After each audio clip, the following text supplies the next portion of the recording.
I'm sitting there perusing all the channels, the college football, the Saturday MLB games, and I locked in on this extra inning game between Boston and Toronto on Saturday.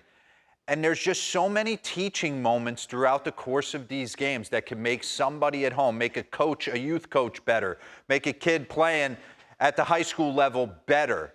And if it's not practiced, you just kind of, there's moments where I watch these games and I know these guys are so talented, but they throw their talent out there and it's not based and rooted in fundamental baseball, and it could come back to bite them. And it's just moments from Saturday that I saw that I wanted to go over. We're going to give the good, the bad, the indifferent, all of it. So I want to start in the 8th inning. Davis Snyder.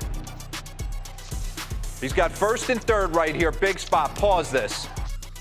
2-2 count, bottom 8, 2-1. What's he trying to do? He's trying to get something up in the zone. This is a team AB. 2 strikes on him. I have to put the ball in play. I want something up. I can drive to the outfield. Okay? Take this all into account. Alex Verdugo's got a great arm in right field.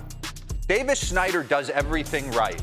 It just so happens he barrels the heck out of this baseball. So you know that Beau Bichette is probably not tagging in this situation. Run this. Great play by Alex Verdugo. He's got an absolute hose. No big deal. We'll battle with 2 outs. But they showed the replay of this. Pause. I've never seen a guy go back, Beau Bichette. I know he's not running in that situation. I know he's not. But I've never seen a guy go back with his back to the field and almost wanting his third base coach to tell him whether he was going to go or not. You would assume you're just going to read it, it's in front of you, and I'm going to make the play and the decision myself with the help of Luis Rivera. So that is not ideal way to go back on a tag with your back to the field at any point, unless that is something they have worked on. But I just think Beau kind of Cadillac'd into that moment knowing he wasn't going. Just saying for the kids at home, don't turn your back to the field. All right, keep it moving. This went extra innings, 12 innings. Dalton Varsho right here. In my career, utility player, I had to moonlight in the outfield. I never really had a chance to feel comfortable out there. But I remember the first day I grabbed my outfield glove at 7:45 with outfield instructor Gary Pettis in a backfield of Atlanta. Pause. And he said, D-Ro, I know you're not comfortable out here. I know you haven't played out here your entire career. So I'm going to make it very simple for you. Your first move on any fly ball is a jab step back. You can always come in on the ball, but if it's a bullet and you're going to get beat over your head. If your first move's in, you're not getting that baseball. And as good as my man Raffaele is in center field, run this back just a smidge.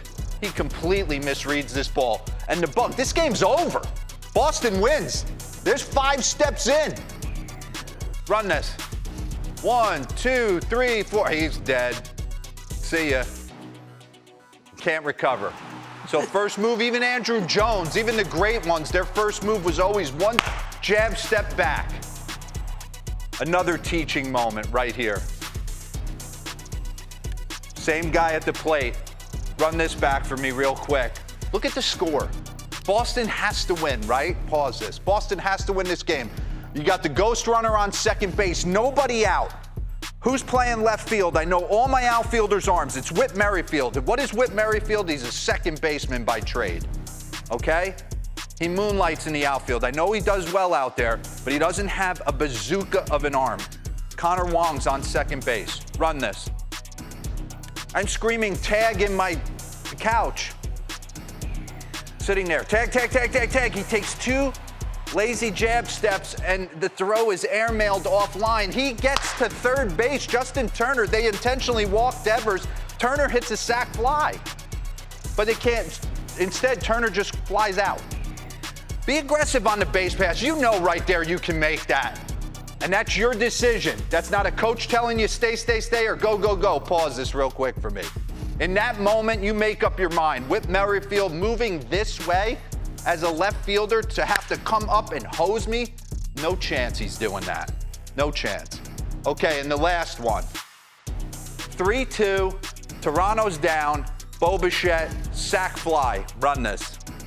Dalton Varsho, you know he's tagging. Verdugo's got a hose. Play at the plate, play at the plate. I need you to get down. What? Run this back.